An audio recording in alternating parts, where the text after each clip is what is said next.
बिस्मिल्लाहिर्रहमानिर्रहीम, अस्सलाम वालेकुम। मैं हूं हैदर मुर्तज़ा। नाज़रीन, सहाफ़ी सुहेल वड़ाइच की पाकिस्तान की ताकतवर तरीन शख्सियत से पहली मुलाकात खबरों में है। हालांकि जो कुछ इस मुलाकात में कहा गया वो पहले से ही वाज़ेह है। बहरहाल अब इस पर मोहर तस्दीक ज़रूर सब्त हो गई है। मुलाकात की रुदाद ने यह वाज़ेह कर दिया कि हमारा मुक़्तदिर इदारा खुद को सियासी मामलात से क़तई तौर पर दूर नहीं रख पाया, और यह बयानिया कि अब सियासत में मुदाखलत शजर ममनुआ है, ज़मी बोस हो चुका है। सियासत ही नहीं नाजरीन, मईशत, खारिजा उमूर, मादनियात और दीगर सिविलियन डोमेन के शोबाजात भी दस्तरस से बाहर दिखाई नहीं देते। सितम ज़रीफ़ी है कि मुल्क के सबसे बड़े ओहदे पर विराजमान सदर पाकिस्तान को भी अपनी बका के लिए किसी और जानिब देखना पड़ता है। मुल्क के चीफ एग्जीक्यूटिव यानी वजीर आजम की कुर्सी को लाहिक खतरात भी तब तक दम नहीं तोड़ते जब तक ताकतवर हल्के इन खतरात को बेमानी न करार दे दें। मुलाकात के मुश्ताक सुहेल वड़ाइच के मुताबिक सदर और वजीर आजम की तब्दीली की तमाम अफवाहों को रद्द कर दिया गया। बहुत अच्छा हुआ नाजरीन, बहुत अच्छा हुआ। बेयकीनी खत्म हुई और सांसें बहाल हुई कि निज़ाम आखिर चलता ही रहेगा। ये जो कॉलम जिसका मैंने जिक्र किया, इसे मैं मुलाकाती कॉलम कहूंगा। मुलाकाती कॉलम का सबसे अहम नुक्ता दबे लफ्जों में मुआफ़ी की ऑफर थी।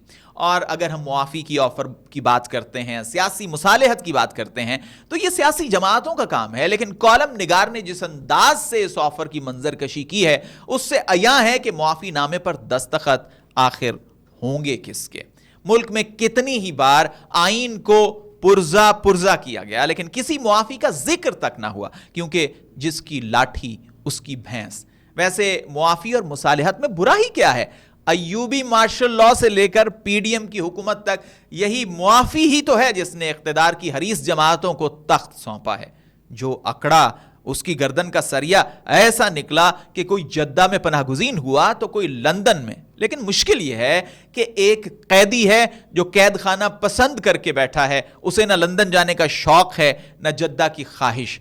कम अज कम बज़ाहिर तो ऐसा ही दिखाई देता है।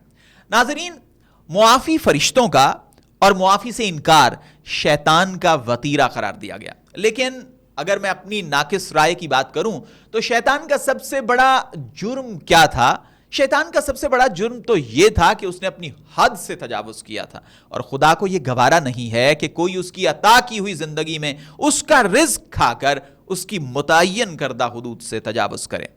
नाज़रीन, मेरे मुल्क में जब भी आईनी हुदूद से तजावुज़ किया गया तो मुल्क को नाकाबिले तलाफी नुकसान उठाना पड़ा, कभी सुकूत बंगाल की शक्ल में तो कभी फिरका वाराना दहशतगर्दी की शक्ल में।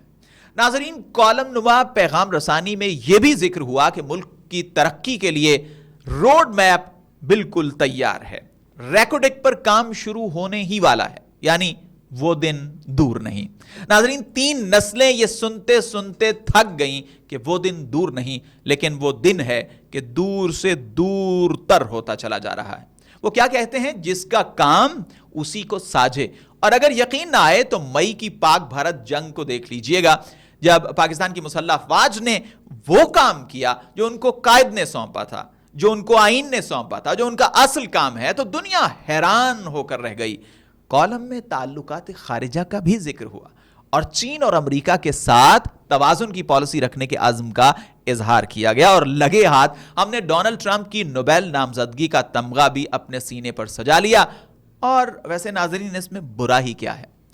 अब कुछ हल्के हैं जो ये कहते हैं कि अडियाला के कैदी को यह ऑफर कबूल कर लेनी चाहिए, क्योंकि पहले भी तो ऐसे ही होता चला आया है, तो अब क्या कवाहत है? जनाब सुहेल वड़ाइच साहब, अगला कॉलम भी आपने कैदी के नाम ही लिख दिया और मसलहत और मुसालहत की खूब गिरदान की। हैरत है कि कोई काम क्या सिर्फ इसी वजह से कर लिया जाए कि वो हमेशा से होता चला आया है। सुहेल साहब, अगर ऐसा है तो फिर इब्तिदा से आज तक दुनिया जर्रा बराबर भी न बदलती। आप मैं आज भी गारों में जिंदगी बसर कर रहे होते, पत्थर रगड़कर आग जला रहे होते, क्योंकि सब वही करते रहते जो पहले से होता चला आया था।